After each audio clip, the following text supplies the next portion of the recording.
રાજકોટ લોકસભા સીટના ભાજપના ઉમેદવાર પરસોત્તમ રૂપાલાએ કરેલી વિવાદાસ્પદ ટિપ્પણીનો ક્ષત્રિયો દ્વારા ખૂબ વિરોધ કરવામાં આવી રહ્યો છે. આ ઘટનાને 8 દિવસ વીતી ગયા છતાં મામલો થાળે પડતો નથી અને ભાજપના નેતાઓની ઊંઘ હરામ થઈ ગઈ છે. જેના પગલે થોડા દિવસ પહેલા CR પાટીલ રાજકોટ દોડી ગયા હતા અને ઘીના ઠામમાં ઘી પાડવા માટે ગોંડલના પૂર્વ ધારાસભ્ય જયરાજસિંહને જવાબદારી સોંપી હતી. ત્યાર પછી જયરાજસિંહ જાડેજાએ 29 માર્ચે ગોંડલના શીમડા ગામમાં ક્ષત્રિયોનું સંમેલન બોલાવ્યું, જ્યાં રૂપાલાએ માફી માંગી.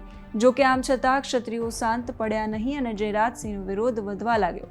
આટલું જ નહીં, હવે રૂપાલાના ગામમાં પ્રવેશ પર પણ રોક લગાવવામાં આવી છે. નમસ્કાર, જમાવટ સાથે હું સેજલ.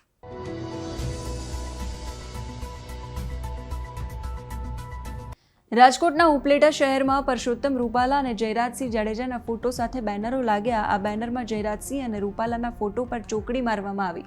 ઉપલેટા પોરબંદર લોકસભા મતવિસ્તારમાં આવતું હોવા છતાં આ પ્રકારના બેનર લાગતા ચકચાર મચી છે. ઉપલેટાના જાહેર માર્ગો પર લગાવેલા આ બેનરમાં લખ્યું છે કે સમાજની વાત, પૂર્વજોનું અપમાન, ક્ષત્રાણીનું અપમાન, સમાજને પડકાર, કંઈ પણ ચલાવી નહીં લેવાય.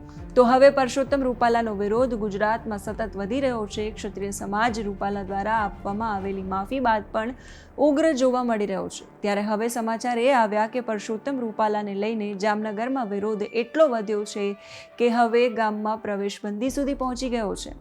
જી હા, જામનગર જિલ્લાના ધ્રોલના મોટા વાગુદડ ગામના રાજપૂત સમાજના લોકોએ આ નિર્ણય કર્યો છે. જામનગરમાં રાજપૂત સમાજના આગેવાનોએ રાજકોટ લોકસભા બેઠક પરથી ભાજપના ઉમેદવાર પરસોત્તમ રૂપાલાની ટિકિટ રદ કરવા ભાજપ પાસે માંગ કરી હતી. હવે સમાચાર મળી રહ્યા છે કે વાગુદડ ગામના રાજપૂતોએ પરસોત્તમ રૂપાલાની ગામમાં પ્રવેશબંધીનો નિર્ણય કર્યો છે. માત્ર પરસોત્તમ રૂપાલા જ નહીં, પણ જ્યાં સુધી રાજકોટ બેઠક પરથી તેમનું નામ નીકાળવામાં એટલે કે કાઢવામાં ન આવે, એમની ટિકિટ ન કપાય ત્યાં સુધી ભાજપના નેતાઓને પણ ગામમાં પ્રવેશ નહીં મળે. ગામના પ્રવેશ દ્વાર પર જ રાજપૂત સમાજે બેનર લગાવી દીધું છે. ગામના લોકોએ પ્રવેશ દ્વાર પર બેનર લગાવતા રૂપાલાનો વિરોધ કરતા ઉગ્ર સૂત્રોચ્ચાર પણ કર્યા છે. તમે આ ઘટના મુદ્દે શું માનો છો? કમેન્ટ કરીને અમને જરૂરથી જણાવજો. અત્યારે આ વિડીયોમાં બસ આટલું જ. નમસ્કાર.